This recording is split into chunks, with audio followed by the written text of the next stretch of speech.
Alright folks, welcome back to another daily Sudoku. We have a medium puzzle today. Let's see what we have. The center cube here's only got 3 numbers missing. Oh, what are we missing? An 8, a 7, and a 1 looks like. I don't see any 8, 7, or 1 vertically or horizontally to help us out on that just yet. But knowing that will help us. Okay. I see a pair of 2s and a pair of 2s. It's going to help me down here. The only spot left for a 2 is here. Got a pair of 2s here, middle and right, and a 2 on the bottom. Now we have bottom and top, left and right. So all of our 2s are now done for the puzzle. Let's see what else we have floating around. 2 5s here. So we know a 5 has to go in the top. We have a 5 in the right, 5 through the middle. So that's going to give me a 5 up here. We have a 5 left and right and bottom. And I know I did those backwards. Okay, we got a top and a bottom and a left. Only spot for a 5 goes there. And then we have a left and a middle. Just middle and top. Trying to do center this way and middle this way for the middle column or the row. Okay, we've got a 3. Anywhere where you see like this kind of like where there's a row missing or a row missing, I really like those because usually there's a number here to help you out, so that's going to make that a 3. We now have a 3 in the left and the right column and in the top, so that makes that one a 3. Oh, wrong direction. One more down. There we go. We've got a 3 already there. Okay, 3 top, 3 bottom. Only spot left for a 3 there. We have a 3 in the middle, 3 in the left, center. I gotta get my words right here. This one's in the middle, so the only spot left for a 3 there, and we have a 3 top and middle, so the bottom is the only one left, and that's all of our 3s for the puzzle. Okay, so now we have 3 numbers missing here. Looks like a 1, a 7, and a 6. We have a 1 here, and then what are we missing over here? A 9, an 8, and a 6. So it looks like maybe the 6 is going to be the tricky one, this puzzle. Alright, this one here, we need a 1, a 6, and an 8. Okay. Alright, and going down this way, it looks like we need a 7 and a 4. Okay, so we do have a helpful here. Can't have a 4 there, so there's our 7. There's our 4. Now we do this 4 here. Again, anywhere we have a row like this, you want to keep a look on. So we got a 4, and then we have a 4 right and left. So the only spot left for a 4 is here. So let's look down this. We have a 2, 5, and we have a 3. Okay, so the bottom's covered. So we need a 7, a 9, and a 1. Okay, what do we need over here? We need a 9, a 6, and a 7. All right. Okay, we do have a 4 and an 8 down this back stretch here. So this is what I call a double lock. When there's only 2 cells that can be there, that tells me that these ones have to be the other ones. So that means this has to be a 1 and a 9 and a 1 and a 9. This double lock does not allow it to be anything else. So now that tells me that these cannot be a 1 or a 9. So that tells me this has to be our 9. Okay, and then what is the other 2 we're missing here? A 7 and a 6. Okay, now with this 7 going across the top, that tells me one of these 3 has to be a 7. And I call that a ghost row because I don't know which one it is, but that tells me this one can't be a 7 because of this ghost row or column. If you project it out, that tells you it can't exist there. And also, if you look at this 7, it tells you can't have a 7 in one of these 3 in this row, so the only place to have a 7 for that row is right there. And then we need a 6. There we go. So that brings that out. Now this 6 here goes across the bottom. We have a 6 down the right, so there is our 6. And so here we're missing just a 1 and a 9. Okay. All right. And we're still missing a 1, 6, and 7 up here, which we're getting close to marking some of those off. All right, let's see what else we have. So I should know these 3 numbers because they're the only ones left, and then I should be able to extrapolate these. Okay, so these 2 are going to be the 1 and 9s as well. Just kind of looking to see if there's anything to help us.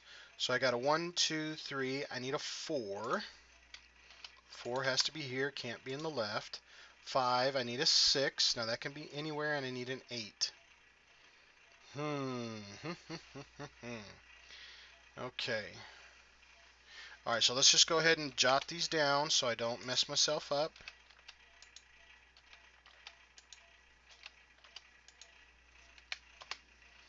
Okay, there we go. We're getting there. Okay. Ooh, tickled my feet real good. All right, we got a 7 in the left, 7 in the center, 7 in the top. So the only spot for a 7 is right here. So 1 can go up here, 2, 3. So, okay, cool. So this 4 comes across the top. This 4 comes down the left side. So remember those ghost rows we were just talking about?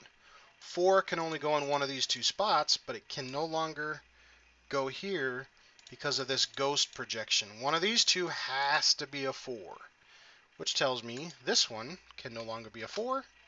This is the only spot left for a 4. And see how that just cleaned that up a smidge? Got that down here for us a little bit. Okay, so we've got a 1, we've got a 2, we've got a 3, we've got 4 projected, we got 5 projected. We need a 6 and an 8. Well, look at this. I've got a 6 here and a 6 here. So that means over here, the 6 has to go here or here. Going vertically, it has to be either here or here. All right, then I need a 7. Then I need an 8. Well, the 8 cannot go in the top up here because of this 8. So, but an 8 could go pretty much everywhere else. Okay. I want to be careful not to overmark or undermark. I got to be real careful with that. Okay, so for instance, here's a 1. Now this 1 says these 2 can't be a 1. So in the looking of the rows, one of these 2 has to be a 1. 2, 3, 4, 5. We need a 6. Now that can pretty much be anywhere. Okay, I need a 7. Now a 7 can't be here. Okay, cool. So now these 2 are going to double lock. The double locking. See how there's a 1 and a 7? 1 and a 7 cannot be in these top 2, and we're missing a 1 and a 7 in the top. So these 2 cells for this row are double locked. They can't be anything else other than a 1 and 7 because you can't have a 1 or a 7 here. And then the other 2 numbers we're missing are 6s and 9s. So that's going to double lock these 2 fellers. They have to be 6s and 9s. And that leaves us with an 8 right here. Okay, so now we have an 8 in the top, we have an 8 in the middle, so our 8 has to be down here in the bottom. Alright.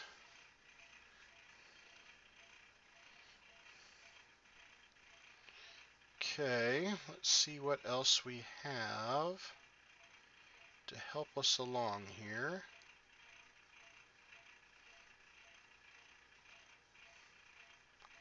Okay, so the 3 numbers we're missing is a 1, a 6, and a 9. Or a 1, 6, and a 7. Okay, so can't be a 6 here, but it could be a 1 here. So there's my 6 and my 7. Can't be a 7 here, so this is a 1 and a 6. So that is fully marked out. All right, so the numbers we're missing this direction is a 1, 6, and an 8. Well, an 8 can't go here. 6 can't go here. And so this one could be a 1 or a 6, right? I don't see anything else that's stopping that. Okay, I'm looking in this column here because I noticed there's no 7. Because I can't have a 7 here, and then I can't have a 7 here. So this is actually the only spot left that can actually have a 7. All right, now in this center cube, we're missing a 7, but there's a 7, and there's a 7. So there's our 7, and then we're missing a 1 and an 8. And that lines up with this 1 and 8, so we'll throw that in there. And then this one, we'll throw in that 1 and 8. Okay, so that center cube is now fully marked out. All right, so we need a 1 and an 8.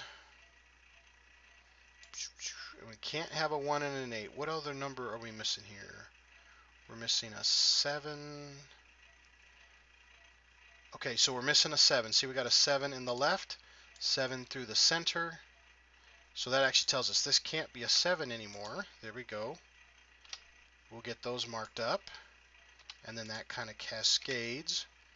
Now, I was starting with these two being 7, so I just marked that before I forget.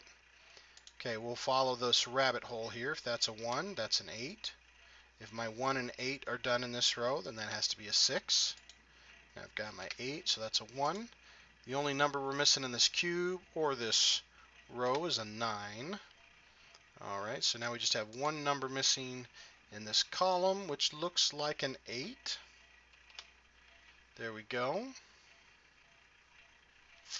Alright. Now with this being a 1 here, that's going to make this one our 8. And now we have a 1 and a 9 here, and a 1 and a 9 here.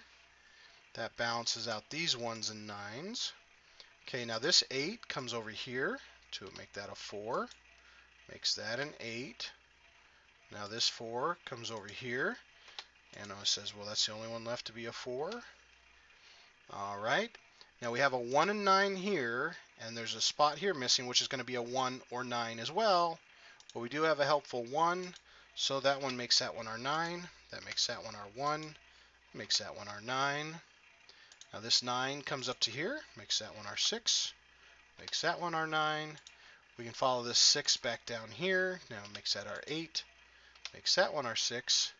Now this one can no longer be a 6. And there's our 6. So the two numbers we're missing here look like a 1 and an 8. And there's a 1 and an 8, so we'll just flop those fellers around. Now we've got our 1, so that makes this a 9. Makes this a 1. Makes that a 9. And makes that a 1.